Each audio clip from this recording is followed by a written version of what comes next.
The desert wind carried with it the sting of sand and heat, wrapping the landscape in a haze that blurred horizon and sky.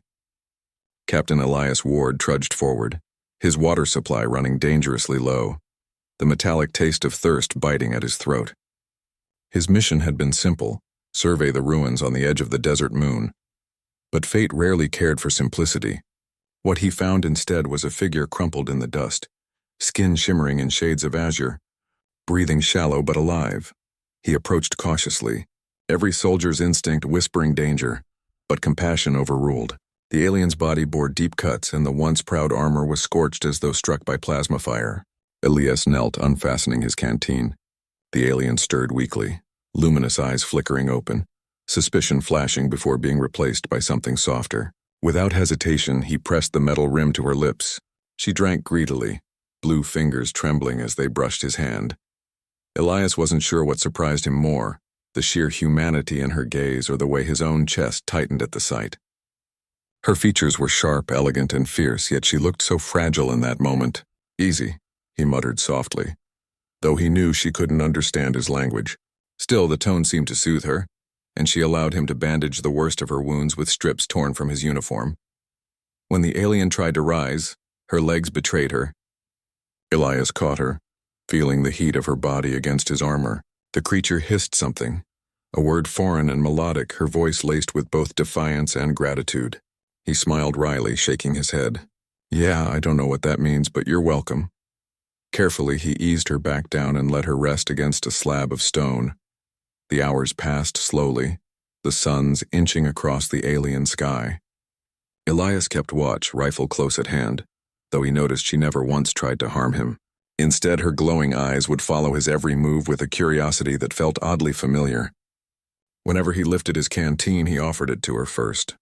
She would accept, sipping with a cautious dignity, as though sharing water was some ritual of importance. By the time night fell, the desert had grown cold, and Elias built a small fire with scavenged scrap. The alien, wrapped in his spare cloak, sat close enough for their shoulders to nearly touch. She traced symbols into the dirt, pointing to herself and saying a name, something like Sayara. He pointed to himself. "Elias." She repeated it, the syllables rough on her tongue, and then gave him a look that made him laugh. Sleep was difficult. Every sound of the desert seemed amplified in the silence, and the weight of the unknown pressed heavy on him. Yet when he glanced at Sayara, leaning against the cloak for warmth, he felt an unexpected calm. He had no idea if helping her was wise, no clue if tomorrow she might turn on him, but in that instant it didn't matter. He had chosen kindness, and for once he believed it had been the right call. When dawn broke, Elias awoke to find her gone. Panic flared briefly before he noticed tracks in the sand, large feline-like imprints mingling with her own. His hand went to his rifle, heart racing as he followed the trail back toward the ruined city. He half expected to find her captured, dragged away by beasts. Instead, what awaited him beyond the stone gates made his breath catch. Dozens of towering figures stood in formation, their azure skin glinting under the sun, each astride enormous beasts resembling striped tigers with glowing eyes. Their riders were armed, armored, and silent, and at their forefront, atop the largest of the beasts, was Sayara, no longer fragile but regal, her wounds already healed. Elias froze, instincts screaming danger, yet none of the warriors raised a weapon. Sayara raised her hand, palm outward, and spoke words that carried across the courtyard. Her gaze found him unflinching, burning with an intensity that seemed to reach into his very soul. For a fleeting moment, Elias wondered if he had just stumbled into something much greater than survival. The warriors dismounted as one, moving with precision. Their beasts growled low but obeyed commands unseen. Elias's rifle felt small, useless against such overwhelming numbers. Yet Sayara's eyes softened, and she descended from her mount with the grace of one born to command. She walked directly toward him, stopping just close enough for him to see the faint smile curving her lips. When she extended her hand, the gesture was unmistakable. This was not an ambush, it was an invitation.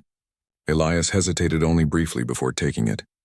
The crowd murmured, their glowing eyes flicking between the two. Whatever had just begun, it was clear to Elias he had crossed a line that could never be uncrossed. A hush fell, thick with reverence. One by one, the warriors lowered their heads in unison, their beasts rumbling approval. Elias blinked in disbelief, wondering if this was some kind of misunderstanding. He had offered a dying stranger water, and now an entire tribe treated him as though he were something far more. The silence broke when Ciara spoke again, this time with words Elias could almost understand.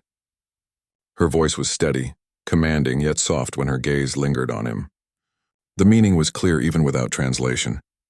His act of kindness had not gone unnoticed. In their eyes, he was no longer an outsider. He was chosen. And as the warriors around him let out a thunderous cry, fists pounding against their chests, Elias realized with dawning clarity that his life would never again be ordinary. What had begun as a simple choice to save a stranger had already reshaped destiny for both him and an entire people. The cry of the alien tribe still echoed in Elias's ears long after silence returned. It was a sound both primal and ceremonial, carrying the weight of history and promise. He stood uncertain, dust swirling around his boots as Ciara's hand remained firmly clasped around his. Her grip was strong, not desperate but deliberate, as though she meant to tether him to something larger than himself. Around them the tigers prowled restlessly, their glowing eyes locked on him with a mixture of curiosity and approval. Ciara guided him forward, past the kneeling warriors, toward the domed stone structures of the city. Elias's pulse hammered in his chest. Each step felt like trespassing into a story that wasn't his, yet the people made space, bowing as he passed. He caught whispers, foreign syllables laced with reverence, but it wasn't the words that struck him. It was the eyes, hundreds of them, luminous and unwavering, fixed on him as though they beheld not a stranger, but a savior. The procession stopped before a massive archway carved with symbols he didn't recognize. Ciara gestured to the design, her finger tracing patterns in the air as she spoke. Elias didn't understand the language, but he sensed meaning in her voice. Respect, perhaps even awe. He touched the cool stone, running his fingers along grooves worn deep by centuries, and wondered what kind of destiny he had stumbled into. Inside, the air was cooler, shadowed by high ceilings and narrow beams of sunlight. Alien murals stretched across the walls, painted in vibrant pigments that hadn't faded despite time. They depicted figures like Ciara's people riding great beasts, wielding spears of energy, and kneeling before a central figure whose features were oddly human-like. Elias's breath caught, unease crawling up his spine. Could it be coincidence, or had humans touched this world long before him? Ciara caught his expression, studying him carefully as though gauging his reaction. She pointed to the central figure, then to Elias, her glowing eyes narrowing with a strange intensity. He shook his head immediately. No, that's not me," he muttered, though the firmness of her gaze made his denial feel fragile. She didn't argue, only pressed a hand to his chest where his heartbeat raced, as if to remind him that symbols sometimes chose the living, not the other way around. He wanted to protest, to explain that he was just a soldier who happened to be in the wrong place at the right time, but the alien tongue denied him the chance. His words tumbled into silence, lost in the gulf of their differences. Ciara, however, seemed content with silence. She turned away and motioned for him to follow deeper into the chamber, her stride regal and unyielding. At the chamber's center lay an altar, flanked by two tiger beasts crouched like statues, their eyes faintly glowing even at rest. Ciara knelt, pressing her forehead to the stone, and the tribe mirrored her instantly. Elias stood awkwardly, the only figure upright, until Ciara looked back at him and gestured insistently. Heart pounding, he lowered himself to his knees, the hard floor biting through his uniform. When his forehead touched the cold stone, the chamber erupted with sound. The warriors beat their fists to their chests, their voices rising in unison, chanting words that reverberated against the walls like thunder. Elias didn't understand the language, but the rhythm sank into his bones, primal and undeniable. Ciara rose, her voice rising above the others, clear and commanding. She turned to Elias, lifting his hand high into the air. The chanting reached a crescendo, and suddenly the tigers bellowed in unison, a sound so powerful it shook dust from the ceiling. Elias's ears rang, but his instincts didn't tell him to run. Instead, a strange warmth coursed through him, the kind that came not from fire but from belonging. For the first time since he'd set foot on this world, he felt less like an intruder and more like a piece of something vast. When the ritual ended, Ciara approached him closely, her expression softened. She spoke a single word, repeating it as though teaching a child. Kalor. She pointed to him, then again to the murals where the human-like figure stood tall among her people. Elias frowned. Elias, he corrected gently, pressing his hand to his chest.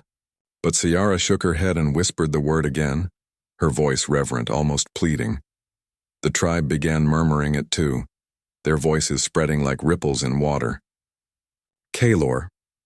The name hung in the air, strange yet heavy with meaning. Elias swallowed hard, knowing they had decided what to call him regardless of his protest. He had come to this place nameless in their eyes, but now they had given him a title, whether he wanted it or not. That night they prepared a feast in the open square, fires blazing under the alien stars. The scent of spiced meat and roasted roots filled the air, and the people sang songs that rose like smoke into the sky. Elias sat beside Ciara, surrounded by warriors who treated him not as an outsider but as one of their own. Plates of food were offered, and when he hesitated, Ciara placed a morsel in his hand and nodded firmly until he ate. The tribe roared approval at his acceptance, laughter echoing around the fire. Music followed, played on instruments strung with glowing chords that hummed like electricity. The tigers lounged nearby, their great heads resting as if lulled by the rhythm. For the first time in weeks, Elias laughed too, the weight of survival loosening into something lighter. He wasn't just alive, he was living. But as the celebration stretched late into the night, Elias couldn't ignore the feeling of eyes watching him from the shadows. Not all gazes were friendly.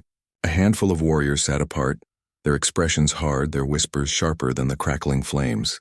He didn't understand the words, but he knew suspicion when he saw it. Not everyone welcomed his presence. Ciara seemed to notice his unease. She leaned close, her voice a low murmur that carried both reassurance and warning. Though he didn't know the language, the message in her tone was unmistakable. Trust me. But be careful. Elias nodded slowly, the firelight catching in her glowing eyes. The bond between them had deepened, but shadows still lingered in the edges of this newfound alliance. As the last embers burned low, Elias stared into the alien stars, their constellations unfamiliar yet strangely comforting. He realized that the tribe's acceptance was not the end of his journey, but the beginning of something far larger. Tomorrow would bring questions, tests, perhaps even betrayal. Yet one truth anchored him. His act of kindness had bound him to these people, and now fate demanded he see it through. The morning came with the low rumble of drums, steady and relentless, echoing through the city's stone corridors. Elias woke with a start, still wrapped in the cloak Ciara had given him. Outside, the tribe gathered in ranks, warriors tightening armor and fastening weapons that glowed faintly with alien energy. The tigers growled and pawed at the ground, restless with anticipation. Elias sensed this was no celebration. They were preparing for something far more dangerous. Ciara approached, her posture straight and regal, her face painted with streaks of silver that shimmered under the rising suns. She handed him a carved staff, its surface etched with intricate patterns. Though Elias recognized it as ceremonial rather than functional, the weight of it pressed responsibility onto his shoulders. She spoke his newly given name, Kalor, and the tribe echoed it, voices thundering as if to seal him into their cause. He wanted to tell them he wasn't a leader, wasn't even sure what he had become to them, but the words stuck in his throat. Ciara's gaze silenced any protest before it could form. She seemed to believe in something greater than him, something he wasn't sure he could live up to. Yet when she placed her hand over his and squeezed, Elias found himself nodding despite his doubts.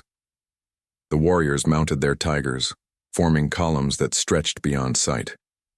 The beast's muscles rippled under sapphire fur, their glowing eyes fixed on the desert horizon. Elias climbed onto the beast offered to him, its massive frame shifting beneath his weight. He gripped the saddle tightly, heart hammering.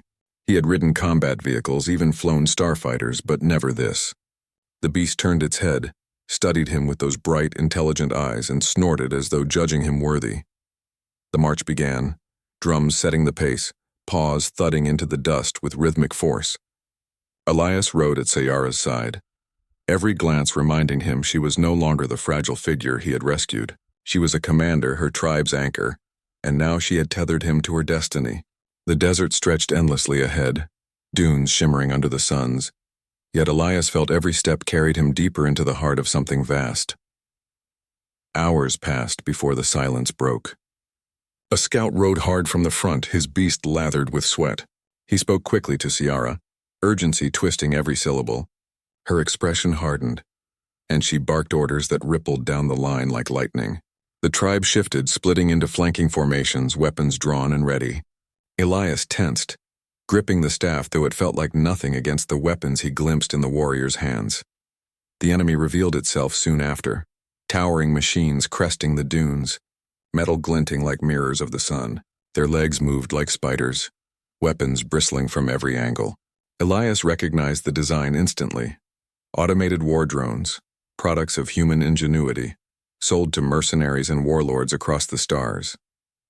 His stomach twisted. Somehow his own species had found its way here, and their machines now threatened Ciara's people. The machines opened fire, bolts of searing plasma carving trenches into the sand. The tribe's tigers leapt aside with breathtaking agility, riders loosing glowing projectiles from their spears that struck with thunderous cracks. Elias clung to his mount as it darted between blasts, the heat scorching his face. He had seen war countless times before, but never like this. Beast and rider moving as one, primal ferocity defying mechanical precision. One machine lumbered close, its cannon swiveling toward Ciara.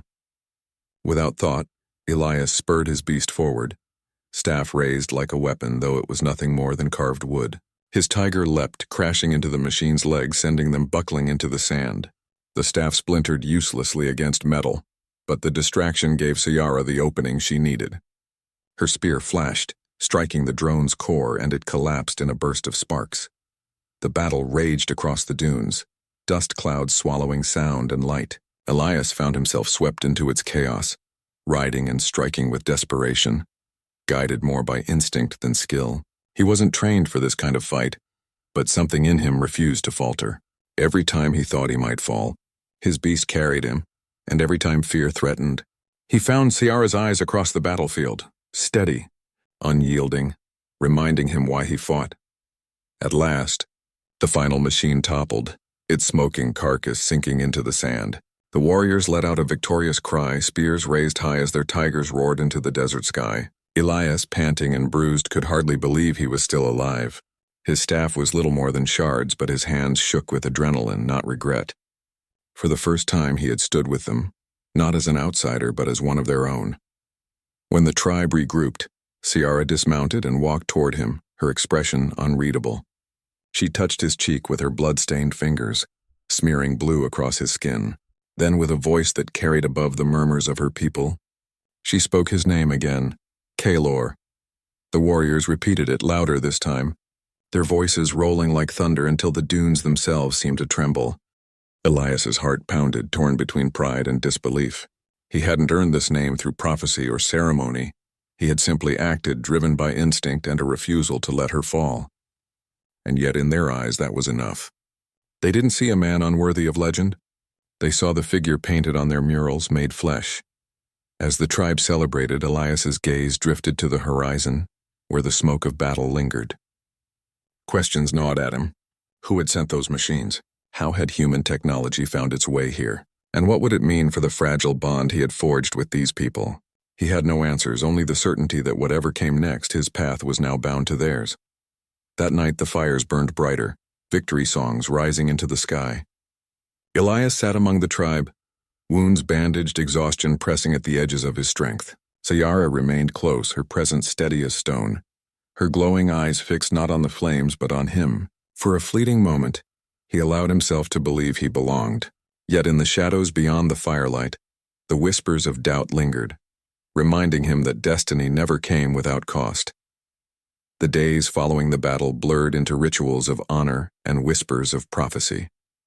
Elias found himself at the center of a storm he had never sought, celebrated as a savior, named in chants that rolled through the night. The people painted his likeness on stone, weaving him into their songs as if he had always been part of their story. Yet beneath the surface of joy, Elias felt the weight of expectation pressing harder with each sunrise. He had been a soldier, a wanderer, a man. Now he was something more in their eyes, something he feared he could never truly be. Ciara remained his anchor, guiding him through ceremonies that baffled him, interpreting customs with gestures and patience. She carried herself with unwavering pride, yet Elias sometimes caught glimpses of weariness in her eyes. She bore as much weight as he did, perhaps more. Together they stood as symbols of unity, though he knew symbols were fragile things, easily shattered by doubt or betrayal, and he could sense betrayal coiling in the shadows, waiting. It came not with open hostility, but with whispers carried through the ranks. Elias noticed the wary glances, the conversations that hushed when he approached. A faction of warriors, led by a scarred veteran with eyes like shards of ice, grew bolder in their disdain. Elias couldn't understand their words, but he understood their meaning. Kaelor was not a gift to them, but a threat to their traditions. They wanted their leader to be one of their own, not a stranger who had stumbled into their world.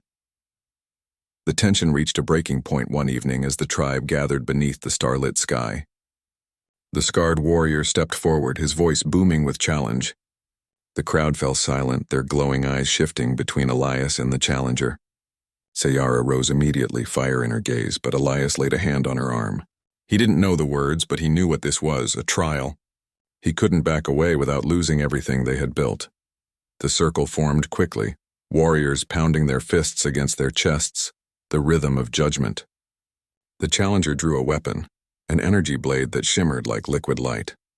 Elias had nothing but a crude spear they thrust into his hand, its weight unfamiliar, its balance clumsy. His heart raced, his body screaming that this was madness. Yet as he stepped into the circle, the crowd erupted into chants of Kaelor, voices crashing like waves against his fear. The fight began with fury. The scarred warrior moved with practiced grace, his blade slicing through the air with lethal intent. Elias barely dodged the first strike, the heat of the energy searing past his cheek. He stumbled, but the tiger beasts growled from the circle's edge, their eyes glowing encouragement. He gripped the spear tighter, instincts honed from years of combat pulling him into focus. He might not know their traditions, but he knew survival. Blow after blow rained down, Elias deflecting, evading, each movement more desperate than the last. The crowd roared, some calling for his fall, others chanting his name. Sayara's voice cut through the chaos, steady and unyielding, reminding him he wasn't alone. He steadied his breathing, shifted his footing, and began to see patterns in his opponent's strikes. The scarred warrior fought with rage, not clarity, and rage left openings. With a sudden feint, Elias drove the blunt end of the spear into his opponent's stomach, knocking him back. The warrior recovered quickly, but Elias pressed the advantage, channeling every ounce of discipline drilled into him as a soldier. He parried a strike, spun the spear, and cracked the shaft against the warrior's arm. The blade fell, hissing into the sand. The crowd gasped, silence swallowing their voices. Elias could have ended it then. The point of the spear hovered above his opponent's throat, his chest heaving with effort. The warrior stared up at him, defiance burning in his glowing eyes. But Elias did not strike. Slowly, deliberately, he lowered the weapon and extended his hand instead. For a long heartbeat, the silence stretched. Then, to everyone's shock, the scarred warrior clasped Elias's hand and bowed his head. The crowd erupted louder than ever before. The tigers roared, the warriors pounded their chests, and the chants of Kaelor shook the night sky. Sayara approached, pride and relief blazing in her eyes, and placed her hand over his. She spoke a single word, and though Elias couldn't understand it, he felt its meaning resonate through him. Acceptance. He had passed their trial, not by killing, but by choosing mercy. That night, the tribe crowned their victory with fire and song, the tension that had haunted them dissolving into unity. Elias sat beside Sayara as the people danced, their movements fluid and wild, the flames painting their azure skin in shades of gold. She leaned close, whispering words he didn't understand, but whose warmth needed no translation. Her hand lingered in his, and for once Elias allowed himself to believe he belonged not just in their story, but in her world. But the horizon never stays still. Beyond the glow of firelight, beyond the laughter and song, Elias saw the faint shimmer of lights in the desert sky. Ships descending, too angular and cold to belong to Sayara's people. His chest tightened with dread. Humanity had come not in kindness but in conquest, and when they arrived they would see him not as a savior, but as a traitor standing with an alien tribe. Elias knew then that his story with Sayara's people was only beginning. He had given water to a stranger, and in return gained a people, a name, and perhaps even a place in history. Yet fate demanded more. He would have to stand not just as Kaelor of the tribe, but as a bridge between worlds or a shield against his own kind. And as the firelight flickered against Ciara's smile, Elias silently vowed he would not let them fall. The stars bore witness to his vow, cold and eternal. The desert winds carried the songs of the tribe into the endless night. And somewhere between fear and hope, between destiny and choice, a human became more than he had ever dreamed. A hero, not by blood or prophecy, but by the simple act of kindness that had begun it all.